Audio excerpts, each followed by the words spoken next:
Joe, hometown Fishers, Kevin, Indiana.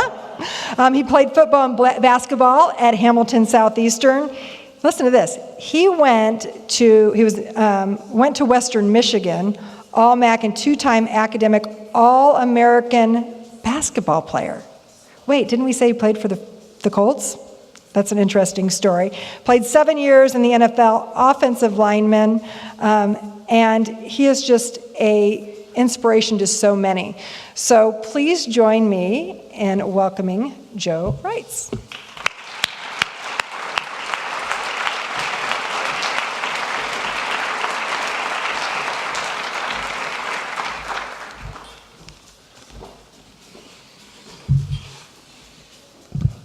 Thanks, Tracy. Whoa-oh. I'm trying to raise this mic up a little bit here. It really is an honor to be here. You can feel the energy in the building today. You can feel the culture of Century 21 Scheetz. You know, Jason, you mentioned you've been on the job, 90 days, right? I've been here 90 minutes.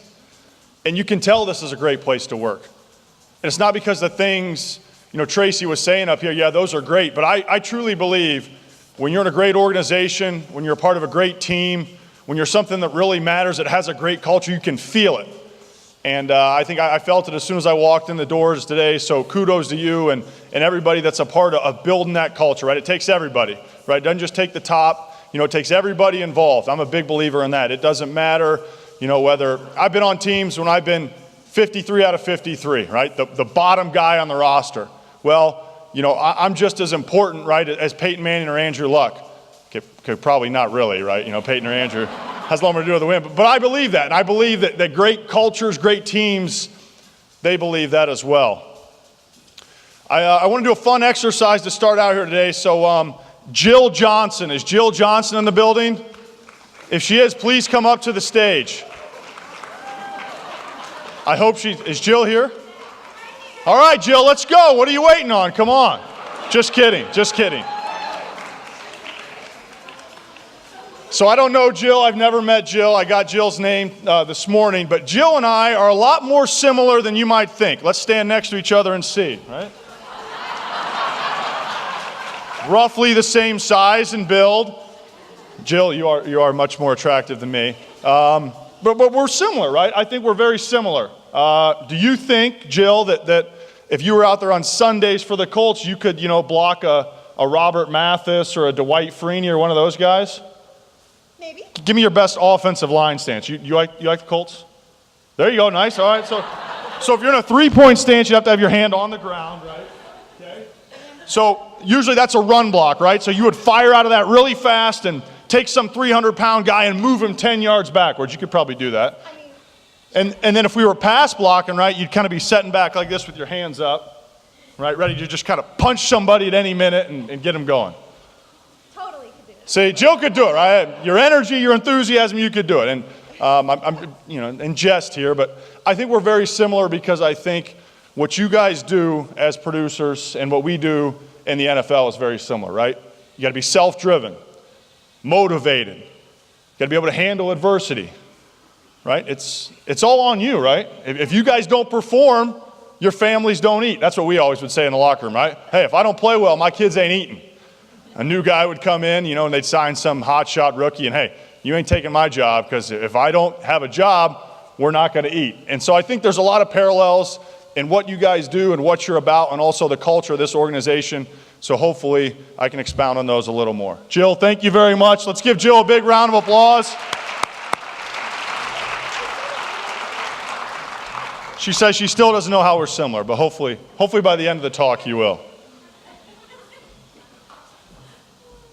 So my story, I grew up in the great city of Fishers, Indiana, Kevin Hudson. It is a great place to live, right? And I'm so lucky. I grew up in Fishers in a good home. My parents, Dave and Jane, have been married 37 years. I was raised, really well with a lot of great people, right, that helped mold me into the man I am today. I played football and basketball at Hamilton Southeastern. At that time, the schools hadn't split yet. There was no Fisher, so it was just good old HSE. And then coming out of high school, I had a decision to make. I was getting recruited a little bit by some colleges for football, some colleges for basketball. But like most of us here that grew up in the great state of Indiana, right? Hoosiers is just something that's a party, right? It was my favorite movie. You grow up, and I really like football, but I love basketball. And so I followed my dream. And believe me, I had no dreams, whatever, about playing in the NFL or the NBA. I just wanted to go to college, get an education, and then hopefully get a good job, when I was 22. So I played 4 years of college basketball at Western Michigan. Was very fortunate to come into a good situation. I was able to start all 4 years. We never made it to the NCAA tournament, but we had some good teams, and I got my degree in finance from Western. And then my junior year, we're playing in the conference tournament. So the conference tournament for the MAC every year is in Cleveland, Ohio, and there was a scout from the Ravens. His name was Lanil Vital, and I guess he was just there with his family watching the game. And I guess he saw Western Michigan play. We played Kent State. We lost. I was all pissed off. I fouled out, which he probably liked, because I was showing I was physical. But he said he saw me play, and I was weighing about 250 pounds at the time. He saw how my feet moved. He could see how wide my shoulders were, how big my backside was. And he said, hey, you could be an offensive lineman in the NFL. And I'm thinking, one, you're on drugs. I'm thinking, two, tell me a little more about the NFL. That kind of sounds cool. So he talked to my coach, and they had a long conversation. He said, well, he's got a football background. He's a tough kid. And the Ravens kind of followed me my senior year of basketball. So fast forward, the season ends in mid-March for us. He came the next week to Kalamazoo, flew out, worked me out, said they wanted to sign me. We'll see what happens in the draft. I wasn't drafted. They signed me as a free agent after the draft in late April. And then in early May, we're out there for a mini camp. So a month and a half earlier, I was, playing college basketball against, Miami of Ohio and Bowling Green. And now all of a sudden, I'm in a three-point stance like Jill so graciously demonstrated for us. And across from me is Terrell Suggs and Ray Lewis and Ed Reed. And I'm thinking, what in the world did I get myself into? But that's kind of how the journey started for me. And I'll say this, I was very fortunate and blessed to have a 9-year career in the NFL. I played 7 years for the Colts, 7 years on the active roster. My first couple of years were on the practice squad. The practice squad's kind of like the JV team, right? You do everything, you go through all the practices, you lift, but on game day, you're not even in pads, you're on the sidelines in street clothes. And I did that for 3 years. It was hard. It was hard. It took me till my 4th year until I finally actually played in a real game that wasn't a preseason game. And there were some long nights, and there was some tough times, and a lot of self-talk to myself. But I will say, with my wife, Jill, she's a rock. Her being there for me, a lot of time in prayer. You talk about the ultimate rock and our good Lord. But you mentioned the word buoyancy, Tracy, and I think that's so great, right? I had to be able to handle adversity. I had to be able to know that I was going to fail. That basically every day I was going to go out, and get my butt kicked. But I had to get back off the mat and keep going and keep fighting to try to achieve my ultimate goal. And I just think that attitude, staying upbeat, having a positive attitude, staying confident, being enthusiastic, right? Ralph Waldo Emerson, nothing great was ever achieved without enthusiasm. I think that's so true. But the buoyancy part, that's the key. That's what separates, right? Why are some people really good and gifted and smart and they fail? Why are other people maybe not as gifted, not as smart, but they're able to break through and achieve and do things, at a high level? It's the buoyancy. It's the grit. It's the determination. It's being able to handle adversity. And that's where, Jill, I think we're similar, right? Because you guys all know that in your career path, just like I had to find out for myself in the NFL. There's a great quote out there Coach Pagano told us about Will Smith. And Will Smith basically said this, I'm not the best actor, I wasn't that good, I struggled with, kind of a speech impediment. But I'll say this, I'm not afraid to die on the treadmill. What does that mean, right? He's not afraid. He's not afraid to fail. He's willing to put himself out there to give everything he has, and he still might fail. And that's hard. Because if you give everything you got and you come up short, then some people would say that you failed. Right? I look at it differently. I think that if you give your best effort then you achieve success. John Wooden, right? Best basketball coach of all time. Grew up in Martinsville, Indiana, went to Purdue, won a national championship at Purdue. My family's all Purdue family, right? So they claim a national championship. In 1932, the IU folks say, hey, we got 5 real banners. What are you guys talking about? But John Wooden's quote on this is awesome.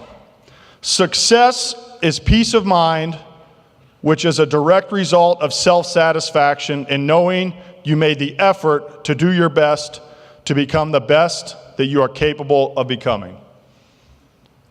I'll read that again.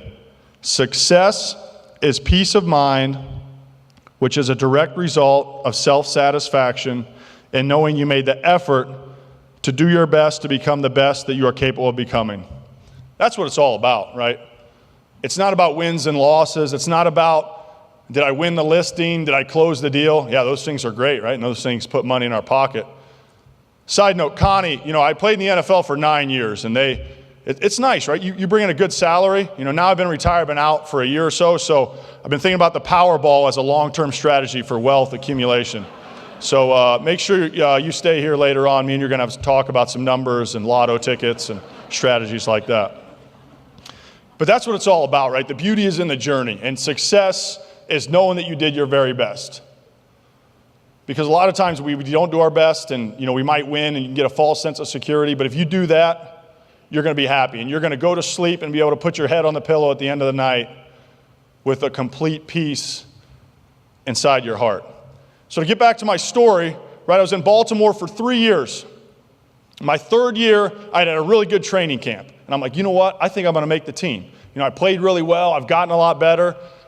I had since gained 70 pounds. So I played college basketball at 250. My first year in Baltimore, I gained 60 pounds in 6 months. I was fat. It's true. You guys can laugh. It's true. Unfortunately, we got married that next summer after I gained all that weight. And so all our wedding pictures, I have these giant chipmunk cheeks. And my wife likes to jokingly remind me of it. I've since slimmed down a little bit. I've lost about 40, 50 pounds since I retired, which has been good. My wife is a runner. She ran track and cross country at Western. And so she convinced me, actually basically told me, that we're going to run the mini marathon together coming up in May. So I've been running a little bit. And you talk about being afraid to die in the treadmill. I was afraid this morning I was going to die in the treadmill. I had to run 4 miles, and that was it. And I barely made it. It's kind of pathetic. I'm like, all right, only 9.1 to go, I guess. Where was I going? I was really worried about dying on the treadmill. Kind of a traumatic experience this morning for me. But anyway, so I gained the 60 pounds. We're in our 3rd year now, and I'm really think I'm going to make the team. And what happens? Final cuts come. I get a call, hey, Joe, we need you to come into the office, bring your playbook, which means Grim Reaper got you, you got cut. So I get cut from Baltimore. And I'm in a bad spot, right? Because I'm thinking, I've been in this 3 years now. What's going on? A lot of, God, what's going on? I've been working hard. I just want a chance. Give me one chance. The next morning I get a call from the Miami Dolphins. They had claimed me on waivers. So if you get cut, much like fantasy football, if any of you play, you're on waivers for 24 hours. Somebody can claim your rights. So Miami claims me. And now we're fired up. I'm like, I'm going to Miami. I'm going to make the team. I finally made it. My wife's thinking about all the trails and the beach she can run on every day in Miami. We're like, hey, it's not going to be, 0 degrees and negative 10 degrees. It's going to be 70 this winter. We're fired up. Go down to Miami, practice, have a really good conversation with Bill Parcells, legendary football guru. He was their GM at the time, and I'm feeling really good. Next day, Tuesday, it's our off day. I get a call about 10 o'clock. Hey, Joe, this is so-and-so, the Dolphins. We need you to come in the office, bring your playbook. And I'm like, what in the world is going on? Talk about being angry with God, man. And I don't recommend doing it. And that was one time in my life when I was. I'm driving to Miami, figuring out what's going on. So I'm driving back to the airport to fly back to Baltimore to figure out what in the world I'm going to do with my life. 3 years in the NFL now. I'm 25 and haven't done anything else. And I get a call on my way to the airport. And it's the Indianapolis Colts. And they say, hey, Joe, this is so-and-so with the Colts. We claimed you on waivers. Can you be to the airport for a flight at 9:30? Can I be to the airport? I'm there. Let's go. I'm coming back to Indy. I made the team. And I'll never forget, I flew to Indy that night. I didn't sleep a lick. I go to practice the next day, and there I am, and it was a surreal moment, right? Grew up a Colts fan, and I'm out at practice now with Dwight Freeney and Robert Mathis and Dallas Clark and Jeff Saturday. And number 18, Peyton Manning. And, I'm a big believer in God's got a plan for everybody, and sometimes his plan, doesn't match up with ours, but a lot of times it's far greater, right? And it was a windy road for me, but it led me back to Indianapolis. So there I am at practice. I go through practice. I'm sky high. Coach Caldwell brings me up, and, hey, Reitz, come break us down. Well, my last name is pronounced Reitz, but he said Reitz that day, and everybody to this day in the building still calls me Reitz, which is okay. So we bring it up, and I break it down, and now everybody starts walking back into the locker room, and I'm standing about right here. And Peyton's over here, and all of a sudden he starts walking towards me. I'm like, surely Peyton Manning is not coming over to talk to me. And he's walking close, and it's evident he's coming to talk to me. And in my mind, I'm saying, okay, don't say anything stupid, don't mess anything up, he's cool, don't give him a hug, don't ask for his phone number, none of that stuff. And he walks up just like this, and he goes, hey, I'm Peyton Manning, glad to have you here. I know who you are, sir, okay? But I talked earlier about, being 53 out of 53, and we're all part of this together. I found out later Peyton does that to everybody. That's his way of saying, hey, I might be 3-time MVP and everything like this, but you are just as important to this team's success as I am. And so I thought that was really cool. People ask me, so all my buddies are fired up, right? And they're all Colts fans. Hey, you hanging out with Peyton and Reggie Wayne. Yeah, I'm just going to walk up to him and, hey, Reg, you want to go, get a beer Friday night? I stayed in my box. But it's a couple months later, and I'm going there to the facility early. I'm like, you know what? I want to show this team I'm dedicated. I want to show the coaches that I want to be a part of this team for a long time. So I'm like, I'm going to start lifting early in the morning before practice. We had the option before or after. So I'm in the hot tub like 6 in the morning, and I'm like, I'm ready to go. Be the first one in there. Surely nobody's, going to come in the hot tub. So I'm half asleep, and all of a sudden, in walks Mr. 18, Peyton Manning, and sits down. So I'm at one corner, he's at the other, and I'm for sure not going to start the conversation. So we sit in there for about 2 minutes of awkward silence. I'm sure he felt bad, this young guy, I got to say something to him. So he looks over, he's like, how you liking it here? Oh, great, I love it here. It's a great organization. I'm fired up to be here. Kind of looks at me, one of his looks, and I'm sure he felt again he had to ask another question. He's like, so where are you living at? And I'm like, oh, yeah, we got an apartment over in Zionsville. I'm like, yeah, what about you? Where do you live? What's your address? What am I doing? And he gave me a double take, and he's like, we got a place in Carmel. And I choked, right? And it's that moment, I was all excited, everything going inside. What's your address? What am stupid. What am I doing? You're supposed to stay in the hot tub for 10 minutes. That's what the trainers recommend to warm up. I was in there like 4 at that time. I'm like, well, my 10 minutes is up. See you later, and got out of there. I'm sure he doesn't remember it, but that traumatized me for a while. But it was great. I got to play with some great guys, some great leaders, some great men, right? Men of character, men of faith, family men. I like to tell people, and this is a quote I stole from Jeff Saturday, football is what I do, it's not who I am. My job doesn't define me. Being out there for 3 hours on Sunday doesn't define me. My first job is to be a man of faith, a man of God. My second job is to be a great husband to my wife, Jill. My third job is to be a great father to my kids, Juliana, who's 6, AJ, who's 4, Virginia, who's 2, and Johnny, who's 8 months. Yeah, why did I retire? Yeah, there you go. But that's it, right? And I was lucky to be with those guys. And then, unfortunately, we had the 2-14 year, and then in came Coach Pagano and Andrew Luck, and we kind of revitalized the Colts, and I was blessed to be able to be a part of that. Played a long time, won a lot of games, made a lot of great friendships with guys that are still on the team. People ask me all the time, what was your favorite game you ever played in? For me, it was the AFC divisional playoffs at Denver in 2014. If some of you, I see some people nodding their head, if you remember that game. So we were in the playoffs, we'd won the division. We played the Bengals at home, first round, we beat them at home. Now we're flying out to Denver. We're like 10-point underdogs. Denver's the number 1 seed. Great defense on the road. Oh, and their quarterback, by the way, Peyton Manning. And it was an unbelievable game. To beat them in their stadium, have the fans completely quiet in the fourth quarter. There's nothing better than going on the road and being in a quiet stadium. And we beat them, and we beat Peyton Manning, the hometown hero. And being on that plane ride home, is a feeling and memories and excitement jubilation that I'll never forget. You know, we turned around, so then now we're in the AFC Championship. We're going up to face the evil empire of New England, and if you remember that game, Deflategate, right? Hey, had they not deflated the footballs, I'd have another ring on my hand, right? A Super Bowl ring and a wedding ring. People ask me all the time, they're like, honestly, do you think that made a difference in the game? I'm like, well, we did lose by 38, so I don't know. But that's okay, right? You know, everything happens for a reason. And so that was the furthest that I made it, but played in a couple more years after that. And then last year I retired right around this time in early March and had the decision to make. I had 1 year left on my deal, you know, and I was kind of like 50-50. My body had been getting beat up, and, you know, my wife was pregnant with our fourth at the time, and I just spent a lot of time, you know, discernment and prayer and figuring it out. And eventually I had great peace, right? Great peace about my decision that led me from 50-50 all the way, you know, to 100% retirement's the way to go. And I've loved the last year. I'm going back to school to get my MBA. I'm working on some things, probably going to be in the financial sector, but to be able to be home, spend time with my family, give my wife a break. Lord knows she needs it. You know, she was a single parent pretty much for the 6 months of the season every year, and just have that time. You know, I found a life coach, right? I'm used to getting coached, right? In a sick way, I kind of like getting yelled at. I'm so used to it. But found a life coach, and I think that's been really good for me, to sit down with somebody and, you know, just, okay, what are the things I'm doing well? What are the things I'm doing wrong? How can you help me? I think we all need that in life. We all need to be coached, to be mentored, because that's what a coach is supposed to do. A coach is supposed to take you where you can't go by yourself and help you reach the next level. So I've been doing all that and getting excited.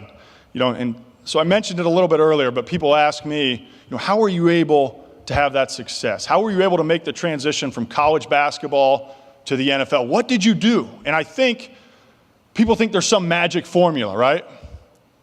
And I do have the magic formula. I wasn't even thirsty there. I'm just pausing for dramatic effect. The magic formula is, there is no magic formula, right? There's no recipe. There's no how-to book you can read to help you. It's the things we talked about earlier. Grind, work hard, be self-disciplined, be motivated, handle adversity, don't be afraid to fail. Put yourself out there. You fail, put yourself out there again. It's hard, put yourself out there again. That's the magic formula. That's what I've found in talking to guys who have been highly successful in the NFL and in life. There is no magic formula. You be what you make of yourself. Now, with that said, I do have 3 little quick tidbits that I kind of like to live by that I want to share as well. First one, set a goal. If you set a goal, write it down and look at it every day, you're 6 times more likely to achieve that goal. Think about that. 6 times. A lot of times we have goals in our mind, right? I want to do this, I want to do that. A goal without a plan is just a wish. So if you really want to do something in business and life, set it, write it down, look at it every day. You're 6 times more likely to achieve it. Second thing, and I read this in a book about a year ago, any task you can do in a minute or less, do it. I was having a hard time when I retired because I was getting emails and texts from people I would never respond. And it'd be like 11 o'clock at night, and I'm like, oh, I got to respond to 7 emails and texts and this. And then I'd wait the next day, and then it'd be 4 days later, and I'd pull, hey, so sorry for my delayed response, make up some excuse, one of my kids was sick or something. But I read that in a book, and it really made sense to me. Anything I can do in a minute or less, do it. So if I got to do the dishes real quick, do it. Throw something in the laundry, do it. Send an email, do it. Do a text, do it. And that's really helped me have clarity in my day and make myself be much more productive. So those first 2 I stole, right? This third one is a complete organic Joe Reitz idea that I brainchild in the great city of Fishers, Indiana, Kevin. This is when I was in high school I started coming up with this. The 3rd lap theory. Every Friday in school in gym class, we'd have to run a mile. It sucked, quite frankly. I hated it. And what was the hardest part of the mile? The 3rd lap. You run the first one, you're feeling pretty good. You run the second one, you're still feeling pretty good. You're getting a little tired. The 4th lap is easy, right? You can see the finish line. You can see the light at the end of the tunnel. But that 3rd lap, that's what would get me. That would get me in the mile run. That would get me in anything physical I would do. That would get me during my day. Any task, I believe, the hardest part is that 50 to 75% range. What's the hardest part of the day? You know, that 1:30 to 3:30, 2 to 4. you've had lunch, you're tired, your excitement and the 7 cups of coffee you've had in the morning have worn off. It's not 4:30 yet where you can start thinking about getting home to your family. When you do anything physically, right? You work out for an hour. What's the hardest part of the workout? That 30 to 45 minute range. Because again, you're tired, you're fatigued, you can't see the light at the end of the tunnel quite yet. And so I've adopted that mantra in my own life. So what do? When I get to the 3rd lap, I'm conscious of it, and I devote more mental and physical energy to that 3rd lap. This morning, when I almost died on the treadmill, 4 miles. What was the hardest mile? 3. Brutal. Honestly, I wanted to quit a bunch. But I knew I was going to come here and talk about Will Smith not dying on the treadmill, and I couldn't do that to myself. That 3rd mile was hard. I had to commit more mental and physical energy to that part. And I've just found that's something, that has given me, some success and taking care of tasks and just going about my day throughout my career and throughout my life. I mentioned to Jill earlier that we were similar, right? Century 21 Scheetz and the Indianapolis Colts and my career path, and all of you out there are similar.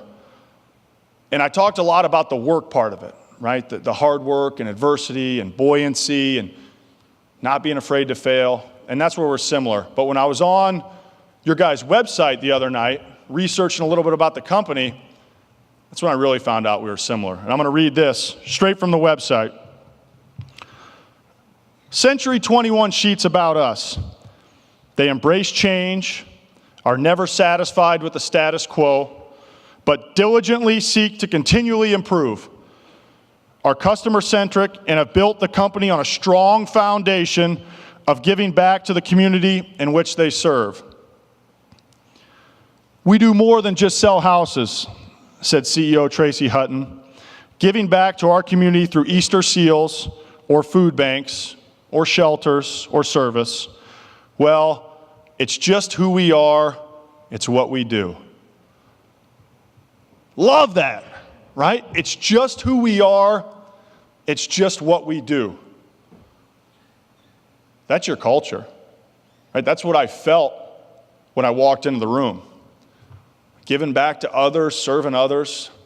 To me, as I kind of go on this personal journey and figure out what's next for me in business and life, I've been thinking about the big questions and what am I here for and what's my mission and what's my passion and why did God put me on this earth, It's to give back to others. It's to help others.